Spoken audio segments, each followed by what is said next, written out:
खौफनाक खंडहर।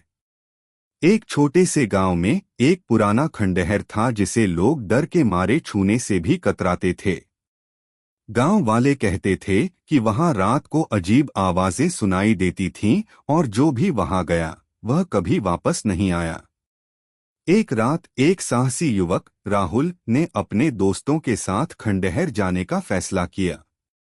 सबने उसे मना किया, लेकिन उसने अपनी बात मनवाने की ठानी। रात के गहरे अंधेरे में वे सब खंडहर की ओर बढ़े।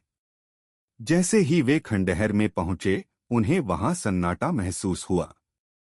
अचानक अंधेरे में एक धीमी फुसफुसाहट सुनाई दी। दोस्तों ने घबराकर एक दूसरे का हाथ थाम लिया।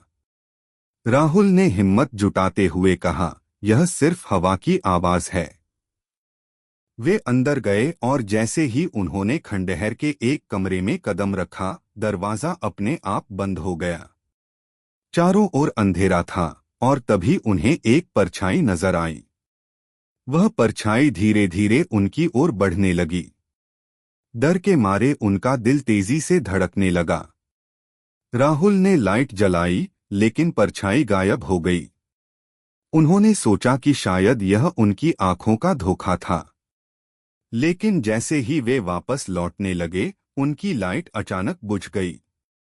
अब वे पूर्ण अंधेरे में थे और उसी समय फिर से वही फुसफुसाहट सुनाई दी, तुम यहाँ क्यों आए?